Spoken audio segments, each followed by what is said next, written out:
conectado na MKK Web Rádio. Boa noite, crianças. 23 horas, 9 de setembro de 2019. Olha, 9/9 de 2019. Que data interessante, né?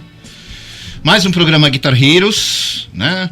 Antes de mais nada, a promoção do Márcio Kayama. O nosso contemplado foi o Jason Zimmerer. Então, por gentileza, entrar em contato com a rádio para receber os brindezinhos do Márcio Kayama. E hoje, com a direção geral de Marco Mendes, a apresentação de Marcelo Fengler e Alexandre Bastos. Muito obrigado. Ai, que voz. Ui. Começou bem. Hoje a gente tem um entrevistado que já fazia tempo que já vinha para MKK, né? Faz assim uns 10 anos. Prometido, cumprido. É que não era aqui perto, era longe, e eu perguntei se tinha heliporto. Não tinha, então agora tá mais central. Boa noite, galera. Alexandre, né? Obrigado. Obrigado. Marcelo, a gente obrigado. Que tem que agradecer. Estou muito feliz aqui. Você que é considerado padrinho de muitos aqui. Pelo menos os 3 aqui é o padrinho. Não de abrir a carreira, mas... né? É o cara que tem um dos melhores sons de guitarra do Brasil, se não o melhor. Poxa. É o ícone para muita gente, né? Enfim, não pôde vir o José Eduardo mandou Faísca. Faísca Borges. Boa noite, galera. Tamo junto aqui. É o Faísca Borges. O Faísquinha. Como diz o Seize. Né? E Faísquinha. Pois é. Faísca. Como começou sua carreira? Sua formação e suas influências? Como eu falei, papai bebia, batia no menino. Não é brincadeira. Eu sempre quis tocar, né? Desde de moleque. Eu até falo assim, eu tenho uma foto com 4 anos, eu com o violão na mão e sem corda, assim. Sabe aquelas fotos... Foto de família. A mãe vai levar as filhas. E minha irmã com a bonequinha na mão, tudo, depois põe na parede lá. Minha mãe me levou, tinha um cavalinho, ela queria que tirasse foto no cavalinho. Aí tinha um violão, peguei o violão e foi escândalo, eu não larguei o violão, que tive que tirar foto com o violão. E a postura que eu estava segurando assim, puxando os rupos e tal, ele falou, isso não é dessa vida, deve ser de outras vidas, porque olha o jeito que você está pegando na guitarra, como se você estivesse tocando. Eu estou com uma posição assim, postura de músico e tal. Então eu sempre quis tocar, só que eu só consegui começar aos 11 anos quando eu ganhei o meu primeiro violão. Antes eu ficava com uns tocos de madeira, fazia uns elásticos, ficava fingindo que eu era o Paul McCartney e não era. Vocês perceberam que eu não sou. E eu tenho uma tampa de panela de pressão Clock vintage, que foi 64, essa que minha mãe me deu porque eu ficava brincando de tocar, até que aos 11 anos eu ganhei meu primeiro violão. Aí foi. E lá se fazem tantos anos.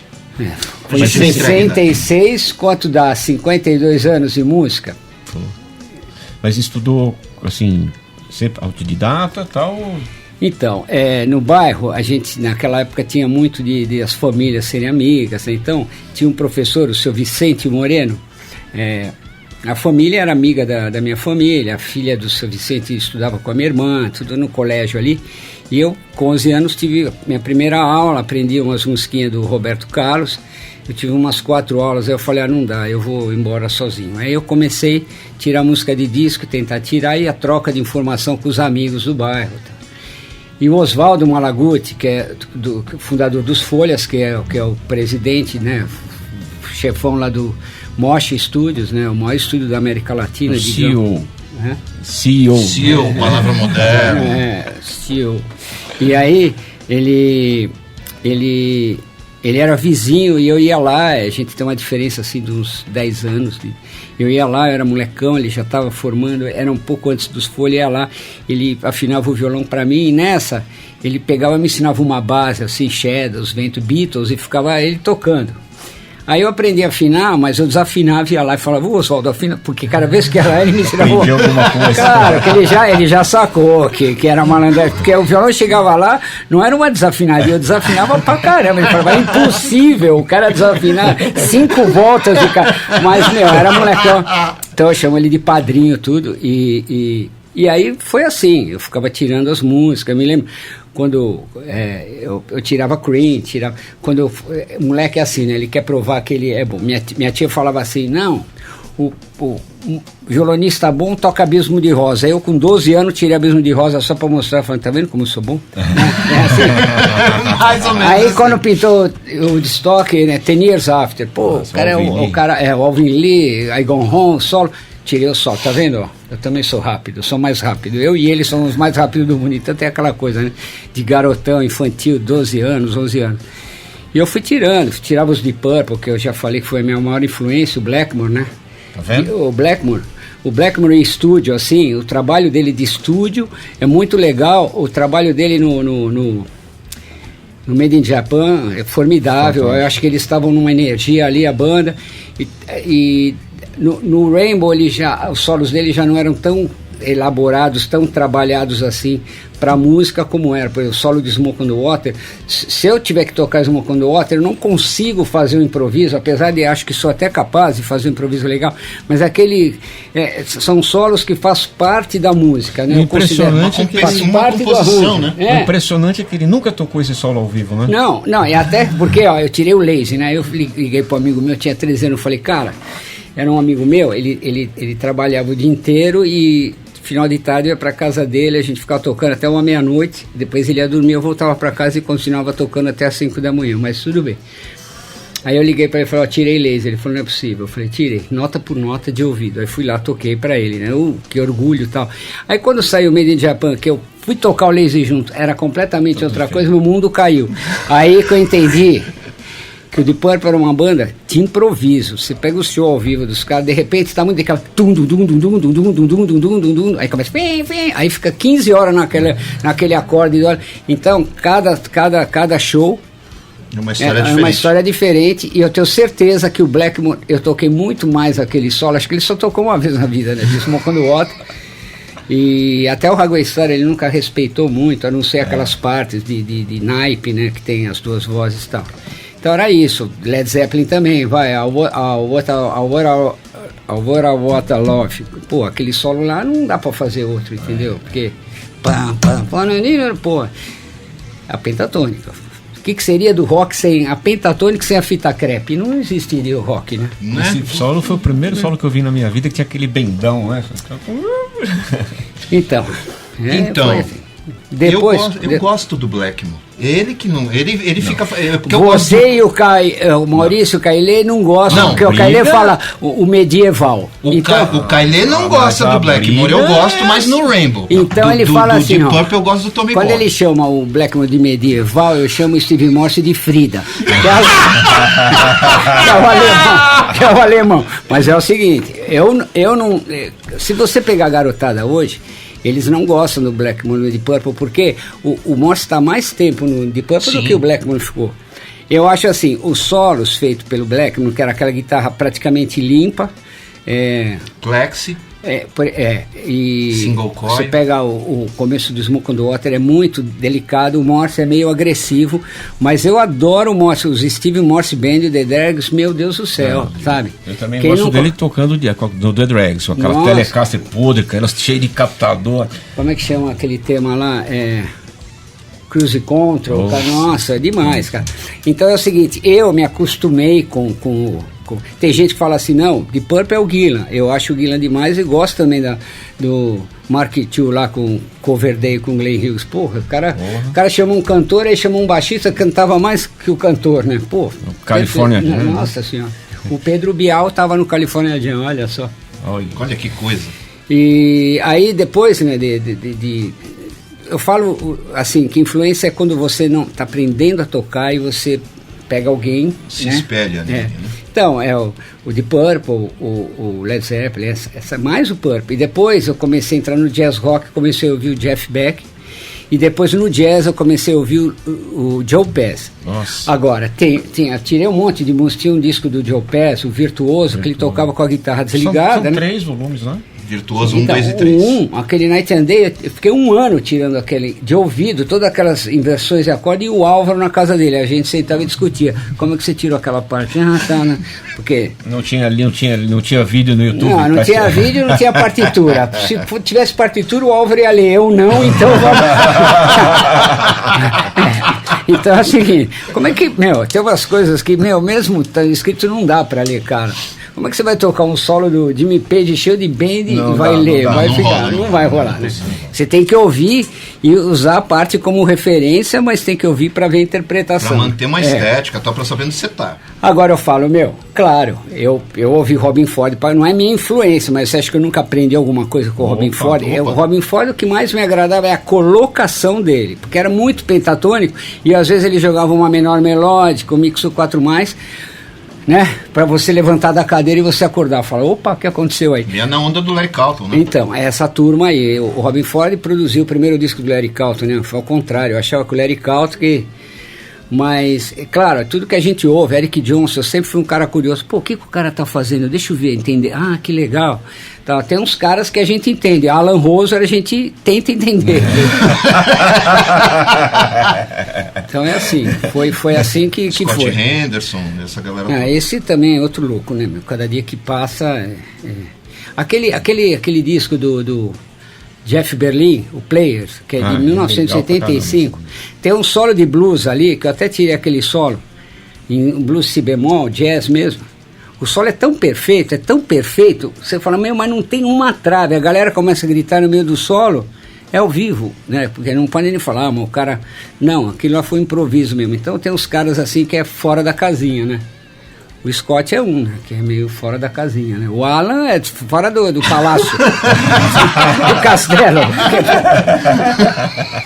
E é o seguinte, eu vou contar a história rápida. Tinha um guitarrista aqui, o Wagner Spina, o Peninha, que era amigo nosso, já faleceu. E ele estudou no GIT, e o GIT era do Don Mock, né? Do Howard Robert. E a história é o seguinte, eles eram, o George Orr, tinha aquela RH lá, né? R-A-H, e chamaram o Alan para fazer a aula dele, que existe aula dele. Eu tenho essa aula. Então, você já reparou uma coisa? Aí diz que deram $20 mil para ele de advance, para ele pagar os músicos, ele ia tocar com os músicos. Diz que uns dias antes ele chegou e falou, tá aqui o dinheiro, eu não sei nome de acorde, eu não sei nome de escala, eu não vou conseguir dar. Aí eu dou aqui os caras, não, a gente te ajuda tal. Então ela é engraçado, porque ele fala assim, essa escala aqui, que eu chamo de menor, é a menor melódica, porque você fala para ele, faz um Lá menor, todo mundo vai fazer um jônico, um dórico, né? Não, ele já vem com o torto, né? Já vira melódico. Não, bicho, ele é que nem o Hermeto, né? Ele faz todas as notas menos o A, né, bicho? Então aí o cara é um cara que não dá bend, que não faz arpejo e que não, também harmônico, também não. O que ele toca aquilo lá, né? Ele toca qualquer coisa que a gente não pode chamar de guitarra. Então, né? Ele toca qualquer coisa que ninguém consegue tocar. Isso mesmo. Faísca, nesses anos todos que você está atuando, nunca parou de atuar, seja como sideman, banda, não importa se é banda cover, se é banda de bar, se é banda de rock, sua carreira solo, gravinho em estúdio, sideman, enfim. Uma coisa que eu e Marcelo a gente já vem discutindo no programa com todos os convidados. Como é que você nota, depois de 52 anos de carreira, mais ou menos, essa mudança toda que a gente vive hoje? Para mim, acho que talvez para você sim, mas para mim mais ainda esse susto, porque a gente vivia na Idade da Pedra aí por 80 anos, de repente, dos 20 anos para cá, virou essa loucura toda, né? E hoje eu estava pensando nisso, se eu analisar o que era mais difícil antes ou agora, eu acho que é meio parecido, porque antes, para você gravar um disco, você tinha que conquistar uma gravadora.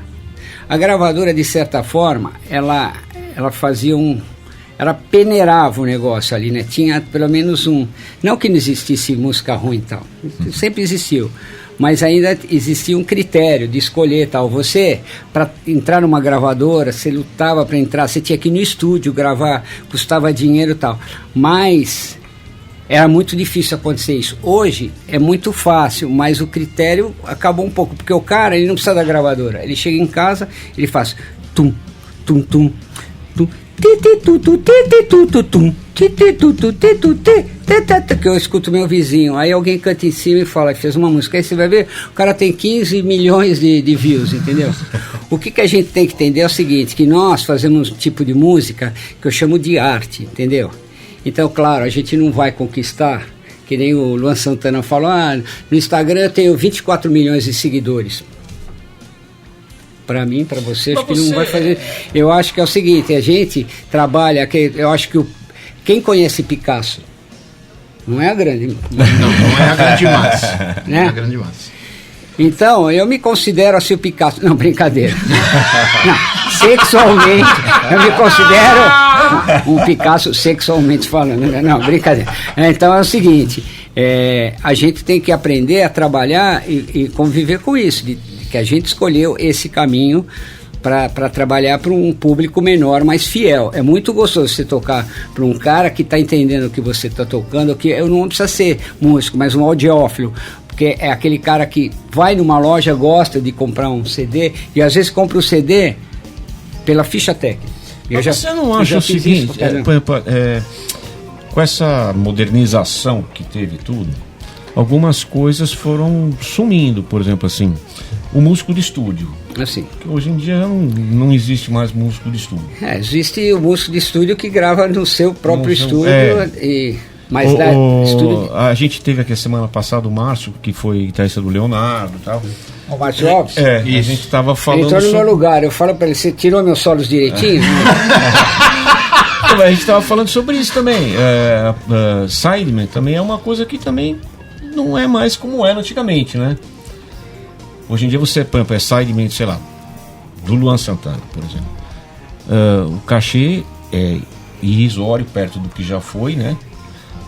As condições de trabalho são extremamente piores do que era, viagem de ônibus e aquela coisa e tal. Então, algumas características que a gente tinha, porque quando a gente começava a tocar, você tinha aquela coisa, pô, eu vou ser músico da noite, eu quero estudar para ser músico de estúdio, eu quero ser que nem o Marcos falou, pô, eu estudei que eu queria ser um sideman, né?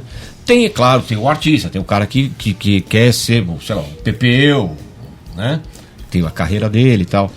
Algumas dessas coisas foram parando, né? O Álvaro, a gente conversa com o Álvaro sempre, tá bebendo com ele sempre. Não se grava mais hoje em dia, né? Então mas já o Álvaro, pra mim, como guitarrista, ele é um dos maiores sidemen que tem. Ele é um cara muito profissional. Fantástico. Ele chega com o equipamento dele tudo montado, botou a parte, ele lê, toca certinho, direitinho. Ele toca o que o artista, ele faz o que ele foi contratado para fazer. Eu acho muito legal isso, entendeu?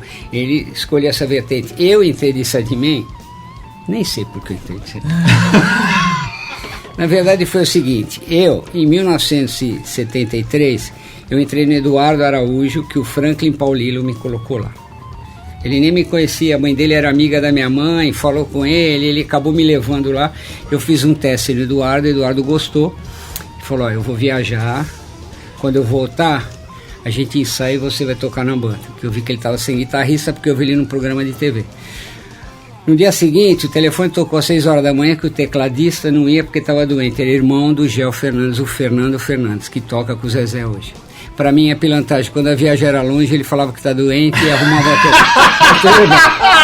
tudo bem.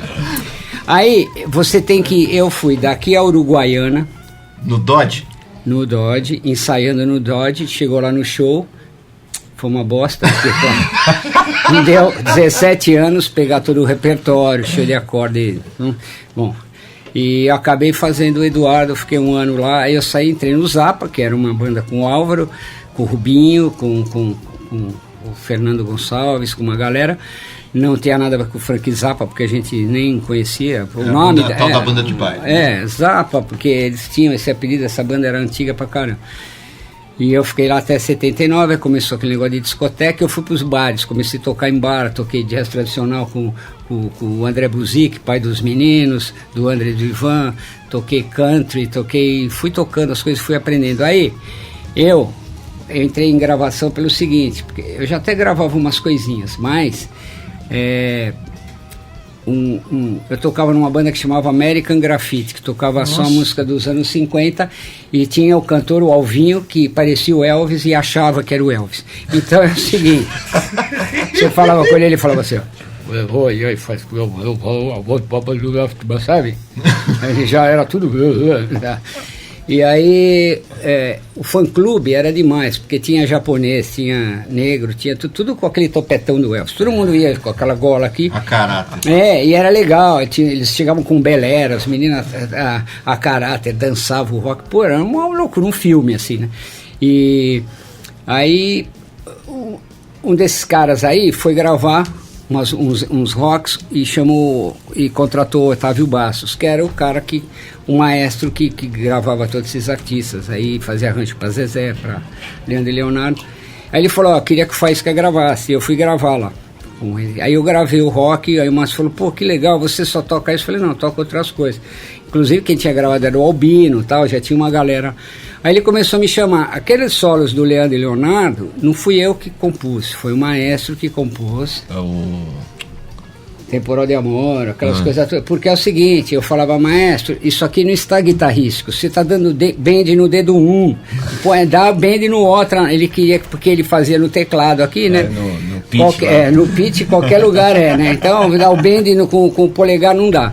Mas eu gravei, e aí eu gravei um monte, porque eu não sabia que ele fazia, eu achava que ele fazia uns independentes. Aí eu me toquei que os artistas contratavam um maestro para fazer 3 músicas, outro maestro mais 3 para mudar um pouco a cara, que eu acho que não mudava nada, ficava tudo igual, e eu comecei a gravar com ele. Aí eu fiquei um tempão gravando lá, uns 2, 3 anos gravando, com o Albino, com o Pedro Ivo, com uma galera.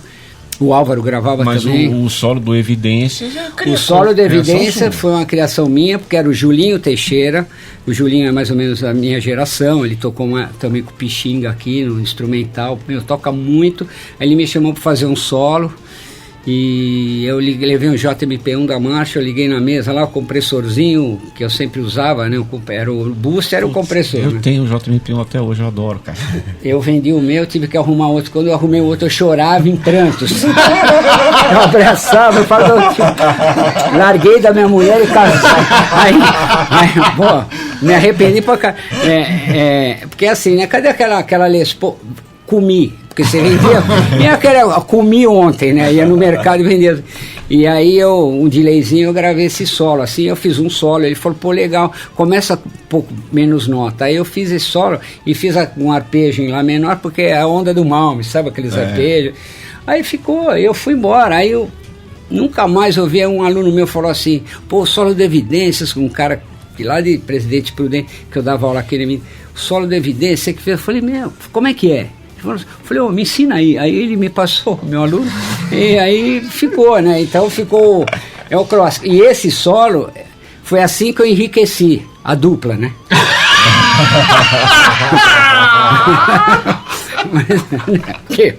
Vai, continua. Vamos lá que eu falo muito. Vai. O Álvaro esteve aqui, contou várias histórias de gravação. Eu vi o programa dele. É divertidíssimo conversar com o Álvaro. Né? A história do violão mutado do James Taylor, né? Que assovia, o violão assoviador, né? Hoje a gente tem um mercado que a molecada, Faísca, a molecada, uma geração, 2 gerações pós você, Mozart, Álvaro, Dário Parisi, Lely, Peninha e tantos outros caras que passaram por aí. A nossa geração, a geração do Marco, do Marcelo, a minha, Edu, Kiko, Xando, etc, etc. A gente ainda sabe o que é ser um sideman. A responsabilidade, porque o cara do sideman ele tem que chegar e resolver. Ponto, final. Daí a dar certo ou não é uma outra questão. Essa geração mais nova, eles perderam a referência do que é ser um sideman. né? Perderam inclusive a referência do que é ser um guitarrista de estúdio, que não, é tudo bonitinho, não é bem assim não. Chega lá, você vai... Oi. Então, deixa eu dar um detalhe, porque você já tinha falado dessa geração. Começa o seguinte, a treta começou quando ninguém mais precisava pagar a Ordem dos Músicos, porque, claro, nós vivemos aí um tempo de Ordem dos Músicos e foi bravo. Negro. Aquela gestão lá, aquele pessoal já não está mais, já morreram, Wilson Sandler e toda aquela galera. E tem uma galera nova aí. Como é que chamava a tia lá? A Dona Undina. Eu vou contar a história, fui fazer um curso lá que vocês são bacanas. Aí, aí eu fui o seguinte, eu fui fazer um workshop pela Nux lá em Brasília, e teve o Márcio Teixeira, que foi fazer pela bateria da Nux, a bateria eletrônica. O Márcio, eu toquei com ele numa gig aí. Aí a gente foi comer uma pizza depois, conheci o cara, e ele falou que era o presidente da ordem, ele me contou toda a história, eu fiquei horrorizado. Eles estão tentando pôr ordem na Ordem dos Músicos. Eu não estou fazendo, sabe? Apologia. Ou defender. Mas é o seguinte, eu sempre paguei a Ordem dos Músicos. Eu, quando fui comprar minha casa, eu não tinha como comprovar a renda. Eu cheguei para o Santander, joguei a carteira da ordem, eles aceitaram como comprovante de renda, eu comprei uma casa. Então eu falei, porra, me serviu. Eu acho que é o seguinte, a ordem tinha uma tabela, que ainda existe, daquela tabela é o piso, é o teto, sei lá o que foi. Então você pode negociar. Se você não tem uma tabela, o artista te oferece 100 conto, você pega ou não. Agora você fala, não, a tabela tá aqui, é isso aqui, é lei. Então é o seguinte... Era meia tabela, meia tabela e meia tal. Então você pode negociar. O que não pode haver é o seguinte, o entusiasmo em tocar com o artista, porque eu sei que quando tocava com o Leandro e Leonardo, minha vizinha, eu era meio radical, né, instrumental, rock and roll. Aí minha vizinha falava, com quem você tá tocando? Eu falava, quem? Eu queria falar. Quando ela ouviu Leandro e Leonardo, a mina entrou em... Eu amo, eu adoro. Claro, é um virou artista, os Beatles. Um artista popular, tal, não sei o que. Então, não tem que ter preconceito. Claro, você toca com o artista, você foi escolhido para tocar com o artista, que tem um monte de gente que gostaria de estar lá, de repente ganha bem e vai tocar, já está tudo montado, porque tem uma infraestrutura que você não vai ter no instrumental, é muito difícil, né? E nem tocando embaixo. Nem tocando embaixo. E é o seguinte, então, aconteceu isso. Primeira coisa, esse negócio de, não é não ter um sindicato, tem que ter um sindicato, uma ordem dos músicos para olhar por nós, mas que funcione, certo? Agora, eu não quero mais essa merda. Falei, cara, não é assim, você tem que tentar melhorar, não virar, agora eu não pago mais. Eu falei, você não paga mais e não ganha mais também, entendeu? Porque deixa de pagar 150 conto por ano, que é uma merreca, e depois vai trabalhar com o artista e vai ganhar 200 conto e vai viajar até o Maranhão de ônibus para fazer um show, bate e volta, entendeu? Então é isso. Eu tocando, os artistas que eu toquei, Leandro e Leonardo, Fábio Júnior, Rita Lee, Fagner, sempre, Fagner era demais, era um quarto para cada músico, que é muito difícil isso, porque fica caro pra caramba, dispendioso para quem contrata. Mas eu sempre ganhei bem, sempre fui bem tratado e tal. Hoje que virou uma coisa. Aí teve uma dupla que me convidaram para tocar, era assim, só anda de ônibus, e era um quarto de tabela, e eu falei, muito obrigado, mas eu tô em outra... O instrumental, na verdade, né, eu sempre fiz, né, na década de 80 eu comecei com o instrumental, e eu tocava com o Pixinga, e um dia o Pixinga me mandou embora da banda. Eu falei, você tá me mandando embora? Ele falou, Faísca, tá na hora de você ter sua carreira solo. Ele falava, fly Spark, flying. Pixinga, né, fly Spark. Aí eu fiquei bravo com você, me mandou embora, caramba. Aí eu gravei o primeiro disco Nevoeiro. Mesmo trabalhando com artistas, eu sempre falo, tem que ter um trabalho solo. Eu sei que eu trabalhei com muito artista por conta do meu trabalho solo. É um cartão de visita. Claro. Tem que fazer, é o que você vai deixar, é a sua realização. Eu falo, a minha realização é tocar meu som. Ninguém vai tocar igual a mim, pode tocar até melhor, mas igual a mim não, é meu, é minha música. Eu que criei, eu que compus, eu que tenho ideia, entendeu? Eu componho músicas para que eu consiga tocar, né? Então é isso. Pessoal, a gente já chegou no finalzinho do primeiro bloco, calma. Pô, vou embora. Primeiro chorus, calma, não terminou ainda. Você vai fazer o segundo chorus 6 horas de trânsito para chegar aqui. Calma que tem a ponte e ainda tem o solo ainda. A gente vai pro próximo bloco, a gente vai falar mais um pouco, o Faísca vai falar um pouquinho mais dessas coisas de OMB, que isso muito me interessa, né? E, enfim, a gente já volta já, só o premiado da promoção do Márcio Kayama, Jason Zimmerer. Jason, dá uma entradinha em contato com a MKK Web Rádio para você saber como você vai retirar o seu prêmio, etc. Programa Guitar Heroes, MKK Web Rádio, chega de Bunza Music, a gente volta já já. Você está conectado no programa Guitar Heroes, aqui na sua MKK Web Rádio. Crianças, estamos de volta com Spark Borges. Spark Borges, é isso aí. Você sabe que esses dias aí os caras perguntaram pra mim assim, você foi lá pra Manaus fazer um workshop, alguma coisa? Eu falei, não. Ele falou, não, porque falaram que o incêndio lá foi provocado por uma faísca, né? Lá eles querem achar um culpado, Eu vou dar minha agenda aqui, por galera, favor, porque senão eu vou esquecer, vai acabar o programa, porque o papo tá bom e... Aí depois a chefa reclama, né?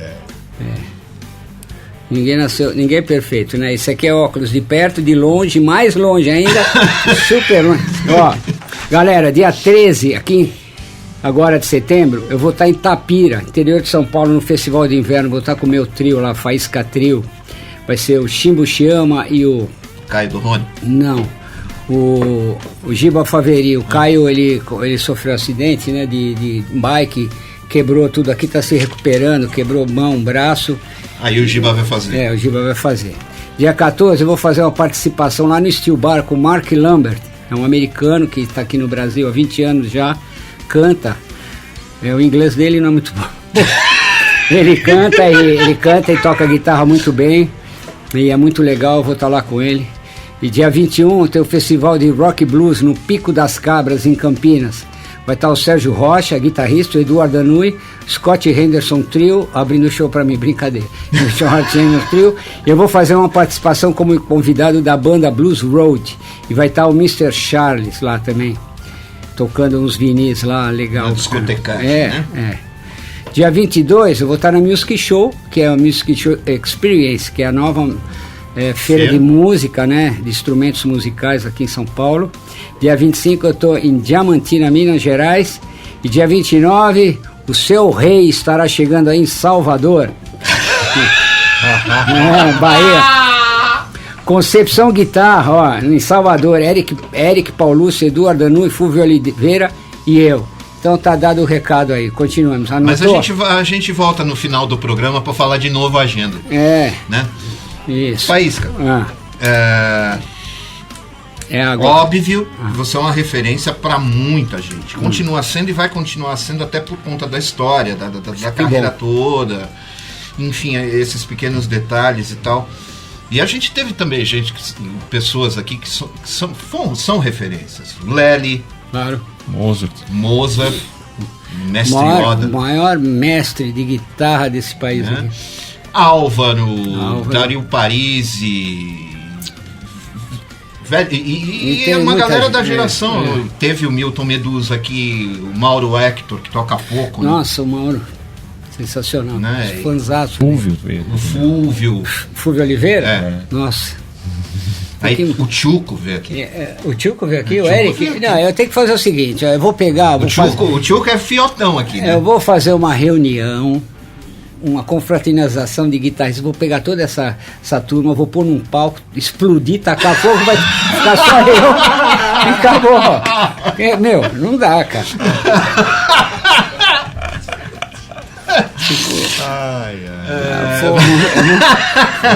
É muito guitarrista bom, cara. Faísca, no bloco passado, nós tocamos num assunto, ele é uma piada, mas ao mesmo tempo é sério. Que é a questão da OMB. Então. Particularmente falando, eu acho que todo músico tem, por obrigação tem, o iluminador, técnico de som, ator, locutor de rádio, tem uma coisa que se chama DRT. Se o cara não tiver DRT, ele não atua no mercado. Minimamente falando, todo cidadão brasileiro precisa ter registro de nascimento, título de eleitor, CPF e etc. Para você votar, vejam bem, crianças, ninguém está falando de política aqui. Para você exercer o direito do seu voto, comparecer à urna eletrônica, você tem que ter um comprovante chamado título de eleitor, porque senão você não faz. particularmente falando, eu não consigo entender por que o camarada, ele exerce uma profissão, a arte tudo bem, não precisa ter um documento comprobatório para dizer que é artista, para dizer que é músico no sentido arte, mas no sentido do ofício precisa ter. Ó, o metalúrgico tem o sindicato, o taxista tem o sindicato, todo mundo tem que ter toda a profissão tem que ter seu sindicato. Então eu falo, ordem dos músicos, olhai por nós. Então é o seguinte, não é falar, não faz nada por mim. Agora que mudou tudo, que os caras estão tentando levantar, tem que dar um crédito de confiança para as coisas melhorarem e a gente não ser explorado, porque está todo mundo sendo explorado e todo mundo está feliz porque não paga. Eu não pago a hora. Pô, é R$150, R$200, cara. Uma vez no ano. Uma vez no ano para consertar a sua vida, entendeu? Para você parar de tocar por 50 conto. Então, eu acho que é isso. E se não ficar galinha dos ovos de ouro, sabe? Economizei e daí. Entendeu? Economia de palito. Então, eu conheci o Márcio Teixeira, assim, como eu falei aqui, numa viagem, assim, por acaso, e descobri que ele me contou e a gente ficou batendo papo, fiquei muito interessado. Cheguei até ir lá na Ordem dos Músicos e tal. E falei com o advogado lá, o cara que chegou lá, foi lá, vai em Brasília e luta e briga e tal. Então eu estou vendo o esforço deles para ajudar a nossa classe. Então todo mundo tem que abrir o olho, não torcer o nariz e pesquisar e conhecer o que está acontecendo, o que eles estão fazendo por nós, que eu acho que é para melhorar a classe social, entendeu? É isso aí. Marcelão. Agora vamos desempatar a brincadeira aqui. Tem uma brincadeira comigo e o Ale aqui, porque o Ale... Você é herege. Ele é purista, ele acha que Stratocaster tem que ser 3 single coil.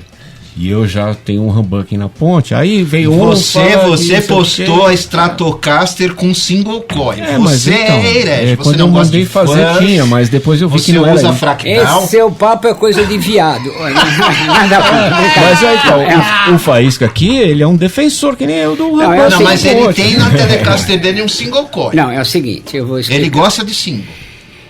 Eu adoro single coil, eu gostaria de ter a minha primeira guitarra em casa, minha segunda e minha terceira, mas as coisas não funcionam aqui nesse país. Eu tive Strato, de 1971 a 76, eu tive todos os anos, inclusive 76 eu tive duas 1976, tive uma 79, tive uma Les Paul 6 alguma coisa, que era do Ronaldo Páscoa, tive uma Les Paul 72, foi do Willis Ney, meu amigo, que é guitarrista, é um exímio pintor, o cara é incrível. Eu lembro de ver você tocando lá naquele bar, o de Stock. Qual Les Paul? Com a Les Paul, era meio marrom. Cherryson, não, eu tive a meio marrom, vou contar. Assim. A meio marrom era uma 78 que eu vendi pro Xando Zupo, e depois ele pintou. Essa 72 é incrível, porque quando eu tocava com American Graffiti, eu tinha uma... A Les Paul meia alguma coisa, eu troquei com o Naná, o Fernando Naná, que tocava, eu fui tocar no Made, cheguei a ensaiar com o Made algumas vezes, mas não cheguei a fazer show.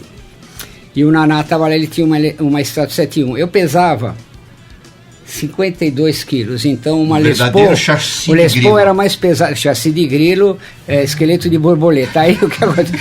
Eu troquei com ele, essa Strato quebrou, aí eu fiquei sem guitarra, eu estava tocando com uma guitarra muito ruim, não vou falar marca. Aí o Carlini me viu tocando com essa guitarra e falou assim: ô Faísca, você não pode tocar com essa guitarra. E me deu a Les Paul na mão e falou: quando você tiver dinheiro você me paga. Você acredita? O cara me salvou. Essa Les Paul era do amigo meu, do Willis Ney, que foi do Carlini e veio pra mim. E eu fiquei um ano tocando, era com American Graffiti, aí paguei o Carlini e tudo. E essa guitarra estragou porque eu mandei trocar os trastes e o cara afinou a escala. Foi lixando, afinou a guitarra, estragou o braço. Enfim. Essa necessidade de você ter várias guitarras, então eu ia tocar. Antes do Zappa, eu toquei numa banda que chamava Jimmy Fire, lá na Zona Leste. E aí o que acontecia? A gente tocava Black Sabbath, eu tocava com uma Telecaster 63, não acontecia nada. Ligada no ampli com LPB, não lembra? LPB? Sim, era assim, nada, né? Eu falava, gente. Aí eles tinham uma Okpi, que era que pesava 60 quilos, eu usava Okpi, que era mais pesado. E então a gente havia necessidade de ter uma guitarra com som, mas por isso colocar o humbucker e tal. Meu, o povo Falei, você é louco colocar um humbucker numa Strato. O problema é que havia necessidade. E hoje tem o problema do Hammer. Se você não tem aquela placa do Suro, SS. SSC. Aquele sistema lá. Que ele nem 60 vende Hz. mais, porque ele disse que não está vendendo porque as pessoas ligam errado e depois vai reclamar que estragou. Então ele só vende na guitarra dele, ou talvez ele coloque em alguma guitarra, se você for lá. Então é o seguinte, eu comecei a usar o HS3, que é um humbucker, que é um single que queria ser humbucker, ficou no meio do caminho, porque tira os 60 Hz que está no médio e acaba tirando o médio, fica só as pontas de grave e agudo, falta o médio que dá aquele twang, né? Quark, né? E aí começou a Fender lançar as guitarras com humbucker e tal, que eu acho, você tem um single no grave, que eu acho que o som mais legal da Strato é o single do grave. Essa segunda posição, a quarta posição, eu não aguento mais. Aquele som do Mark Knopfler. Som de chiclete, de pica-pau, de sei lá, sabe, de papel, para fazer... Então eu acho, se você tem um grave de Strato e tem um humbucker para fazer uns rocks, que até... O single no agudo não me incomoda tanto. O que eu sentiria falta é o single no grave. E eu já fiz workshop uma vez, fui tocar num lugar, numa cidade interior, o ronco era tão alto que ficava mais alto do que o som da guitarra. Aí fizeram de tudo, chamaram um cara para puxar a energia do poste. E não adiantou. Continuou. Eu falava, cara, eu vou ter que dar um jeito nisso.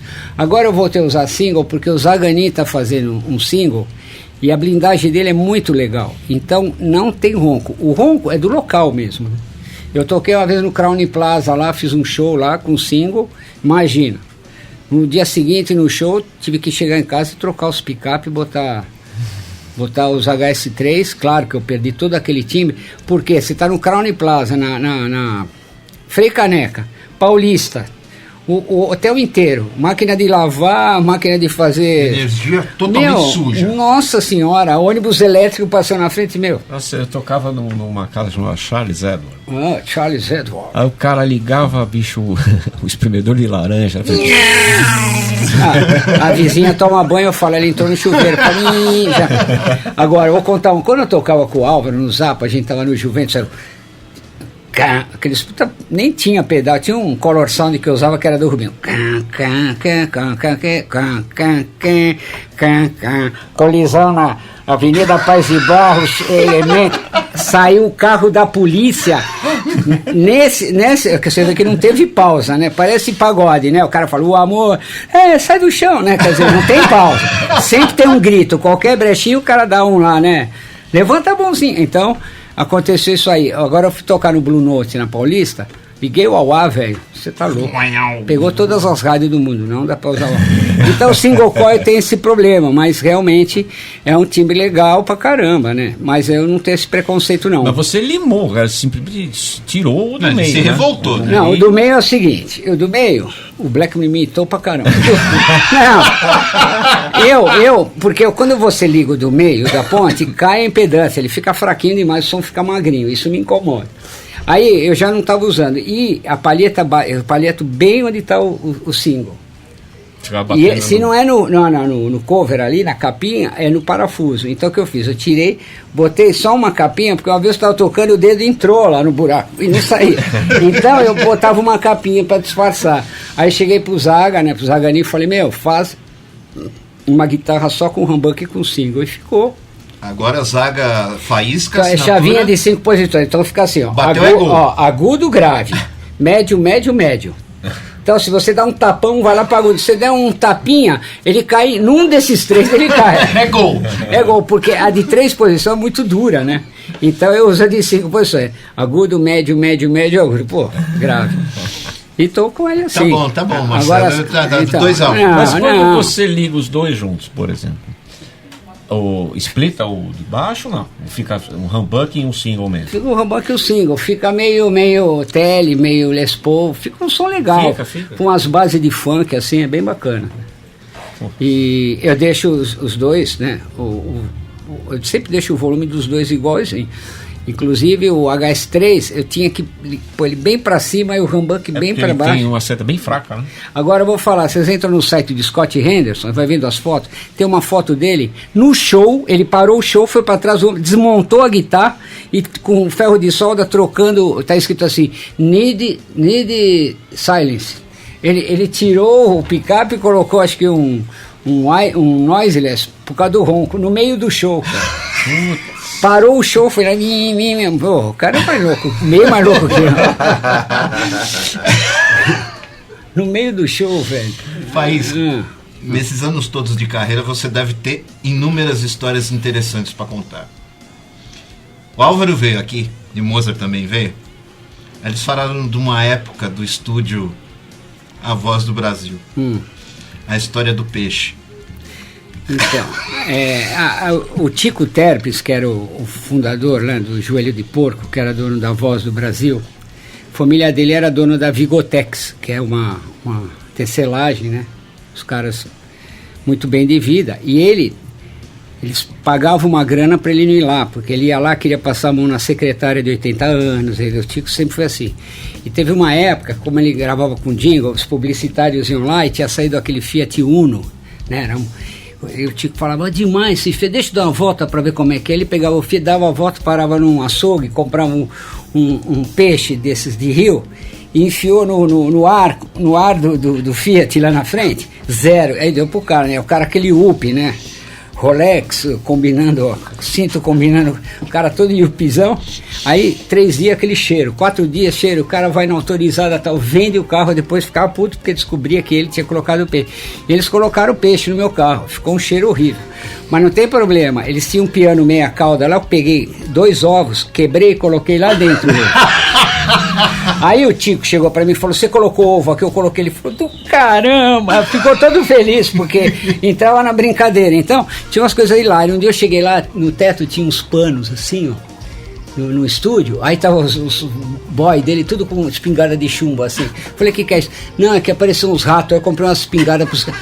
Pô, por que não chama uma dedetizador? Não, ele comprou espingarda de chumbo, os caras matando os gatos a tiro. Ah, cara, tem um monte de história. Eu toquei no Joelho de Porco se eu ficar aqui, meu. Quando ele ia nas festas, ele pegava empada, ele ia no banheiro, cagava na empada e punha a tampa e punha lá. Aí o cara chegava e falava, é verdade, tem um monte, cara. Os caras eram punk mesmo. E o Mozart tocou no Joelho antes que eu, né? E a gente gravava muito lá na Voz do Brasil com o Zé Rodrigues, né? O Zé Rodrigues era muito legal. Eu ia tocar, tava desafinado, ele falava, Faísca, é muito bom isso para fazer propaganda de afinador. Você fala, quer tocar assim, desafinado? Então use o afinador. E quando eu fazia o solo, ele mandava fazer o solo, eu fazia muito rápido, aquele puta solo. Ele falava, legal, vou tomar um café, abre uma terça aí. Eu falava, mas não dá para abrir uma terça. Então por que tocou esse monte de... Vou abrir uma terça, é moda, né? Faísca, você tá sempre fazendo esse evento Concepção Guitarra. Pra mim é um puta evento legal. Eu acho que tem a oportunidade de colocar a galera que é entusiasta do instrumento mais próximo de vários ícones, assim, Edu, Fúvio, e dá a oportunidade dos caras realmente ter um dia especial na vida deles, de eles aprenderem a entrar em contato com gente que fez a história. É o camp, né? É um camp. Como é que você enxerga esse cenário fazendo todas essas concepções? Bom, primeiramente o maior mérito aí é do Eric, né? Que é a ideia. Ele é um workaholic, o Eric não para, sabe? A cabeça dele frita, ele tá falando com você, tá na estrada, porque ele tá vindo aqui na Music Maker, que ele vai lá, que ele vai ter uma reunião, vai tocar no almoço. Então ele é um cara muito dedicado e pra mim foi uma honra, né? Tocar com essa galera aí, com o Edu, que é amigão meu, Fúvio e tal. E eu acho muito bacana isso, eu acho que é muito interessante pra galera. É uma coisa que eu não tinha quando eu era moleque, esse contato assim com meus ídolos, entendeu? Eu ia ver Mutantes, era super fã do Sérgio Dias, mas não tinha muito como chegar no cara. Conheci ele muitos anos depois. E então eu acho muito bacana. A gente passa o dia com a galera, vai almoçar com a galera, senta todo mundo lá. Eu, imagina, eu falo pouca besteira com a molecada, e acho que é um aprendizado, porque todo mundo tem alguma coisa para mostrar, e eles me colocam sempre no final. Aí eu falo, ó, tudo que eles falaram é verdade, porque eu não tenho mais o que falar, né? O Fúvio vai primeiro, o Edu vai primeiro, os caras têm, né? Aí quando chega a minha vez eu não tenho o que falar, né? Eu conto piada. Então é o seguinte, eu acho muito legal esse é muito importante. Eu acho que é muito barato também, pelo que o cara paga, pelo que a gente proporciona. O evento em si, cara, sabe? Então, às vezes o cara gasta o preço de uma aula para ter um contato com toda essa galera aí, né? E às vezes não é só nós 4, né? Depende, tem lugar que vai ainda uns guitarristas da região, sabe? Já teve workshop aí. Foi o André Nieri também. Foi o André Nieri. O Nieri já fez uns 2, o Marcelo Barbosa também já fez. Teve um no MT lá que acho que teve 8 guitarristas. Eu não aguentava mais ouvir guitarrista. Tinha assim um troço assim no palco, era pó de palheta. Então eu faço, é muito engraçado, porque o Eric pergunta assim, vamos fazer dupla, quem vocês querem ver tocando junto? Então os caras escolhem. Eu já fiz com o Edu, já fiz com o Fúvio também, né? Eles que montam as duplas e a gente toca, e a gente... Você já fez com o Mestre Yoda? Quem é Yoda? Com o Mozart? Não fiz. Não, eu não fiz. O Mozart fez aqui. O Mozart, cara. O Mozart, ele chegou assim no primeiro. Aí ele abriu uma tela, ele começou a mostrar. Eu falei, Mozart, sabe o que eu entendi do que você falou? O bom dia. O Mozart é assim, você fala assim. Eu cheguei pro Mozart e falei, Mozart, isso há 5 anos atrás. Mozart, eu tô com um livro de acordes muito legal do fulano. Ele falou, é muito interessante. Eu estudei esse livro em 1970. Pô, 30 anos depois, o cara já tinha estudado. Então ele é uma sumidade. Vocês faziam dupla, né? Então, aí eu fazia a dupla, eu falava que era assim. Primeiro era um trielo, né? Que era eu, o Álvaro e o Mozart. Depois ficou eu, Tomate e o Mozart, porque o Álvaro, com os trampos dele de sideman, ficava muito difícil contar com ele. E aí ficou eu e o Mozart. Então eu falava que era humanas e exatas. Por quê? Porque o Mozart, né, eu ia meio na emoção, e o Mozart super didático e tal, né? Mas você vê como é que é, eu falo assim, como é que são essas coisas, né? No fundo, você acaba tocando com o Mozart, né, que é um cara que tem um conhecimento. Claro, eu falo assim, você estuda de ouvido, mas a teoria cai na sua cabeça. Um dia você vai descobrir que aquela escala é a menor melódica, porque você vai precisar disso, você vai dar aula para viver, né? É a maior garantia que a gente tem, que a gente vai comer a aula, né? Que depende totalmente da gente, né? Então acaba caindo na sua cabeça, né? Só que tem gente que estuda, por exemplo, eu falo que o Mozart, ele segue esse caminho. Eu dei uma volta aqui para chegar, mas cheguei, tô tocando junto com ele. Como o Jeff Beck falou, né, que a Mahavishnu não abriu o show dele, ele falou, eu ficava com vergonha, eu não sabia nada, tocar depois do John McLaughlin, né? E ele disse que o John McLaughlin, ele falou pro John McLaughlin, eu tô envergonhado, o McLaughlin falou, a gente queria ter essa emoção, esse feeling que você tem para tocar, falou para ele. Aí ele deu aquela relaxada assim, falou, bom, então não vou fazer só hot rod, vou tocar guitarra. Falando sobre aulas, como é que são suas aulas? Você dá aula por Skype, você dá aula na escola? Explica pra gente como é que a escola, a aula presencial ela é na MT, né? Eu ensino o que o aluno quer aprender. Eu não sigo a metodologia da escola. Quem quiser pegar o básico, o módulo 1 até o 8º, tudo bem. Geralmente as pessoas que me procuram já tocam um pouco e eles gostam do meu jeito de tocar, eles querem saber meu raciocínio, porque eu falo, a teoria é igual para todo mundo, entendeu? Cada um aplica de uma forma, então é isso que eu faço.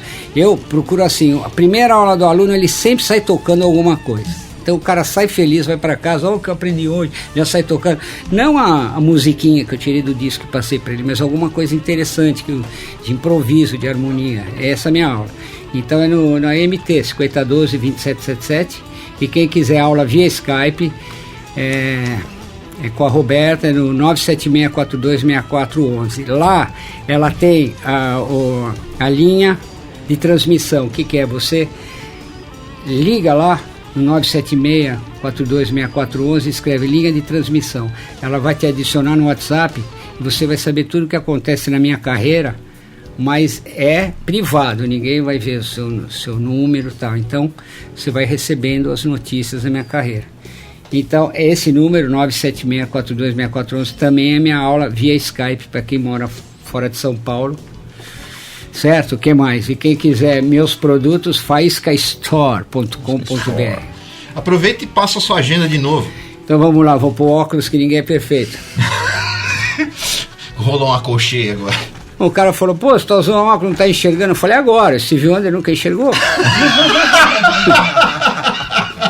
Ó, dia 13 de setembro, Itapira, Festival de Inverno, eu vou estar com o meu trio lá, Faísca Trio, Chimbo Chama e Giba Faveri. Dia 14 eu vou fazer uma participação aqui em São Paulo, lá no Steel Bar, com Mark Lambert, que é um cantor americano, mora aqui no Brasil já há uns anos, canta muito bem, toca guitarra muito bem. O inglês dele é bom. Dia 21, Festival de Rock Blues, no Pico das Cabras, Campinas. Vai estar o Sérgio Rocha, Eduardo Danui, sou convidado da banda Blues Road, vou participar com eles, e o Scott Henderson Trio. Scott Henderson foi meu melhor aluno. Assinado Pinóquio, assinado. Vai estar o Mr. Charles lá, é um DJ que vai tocar uns vinis lá, só música daquelas que a gente gosta. E dia 22 vou estar na Music Show Experience, que é a nova feira de música aqui de São Paulo. Então compareçam que vai ser legal, do dia 19 ao 22, né? Então eu vou estar, porque como dia 21 eu vou estar em Campinas, só vou poder ir lá no dia 22, né? Dia 25 eu estou em Minas Gerais, Diamantina, e 29, Seu Rei estará em Salvador, Concepção Guitarra, Eric Paulucci, Eduardo Danui, Fúvio Oliveira e eu. É isso aí. Bom, Faísca. Não. Fala. Pode falar. Acabou o programa. Infelizmente chegou. A gente vai ter que fazer um volume 2. O Marco já está pensando num super evento em dezembro. Um eventozão. Pode ser daqui meia hora, eu já fico aqui. Um super evento reunindo todo mundo que veio aqui participar e outras pessoas também. A gente quer agradecer de coração. Eu que agradeço aí. Somos 3 fãs. Obrigado. Do Faísca. Eu até sou suspeito para falar, porque além de fã eu fui aluno. Então. Pois é. Sabe, pra mim é emocionante. Ele só queria tocar coisa torta. Receber um cara que, pelo menos os 3 aqui ouviram, tem muito mais. Miltinho Romero mandou um puta abraço. Ô, Miltinho, grande Miltinho. Álvaro mandou abraço, Mozart mandou abraço. Norba gente. Norba mandou abraço. Ô, Norba, ó. Ô, Neguinho, bicho. É o seguinte, Norba. A gente foi parceiro de guitarra, eu e ele. Então, senhores, uma lenda aqui da guitarra no Brasil, Faísca Borges, a gente agradece demais. Obrigado, MKK aí, obrigado a vocês aí. E segunda-feira que vem estamos de volta com Daniel Neves falando de Music Show. Abraço, gente. Tchau, galera, obrigado aí. Ai, que gostoso!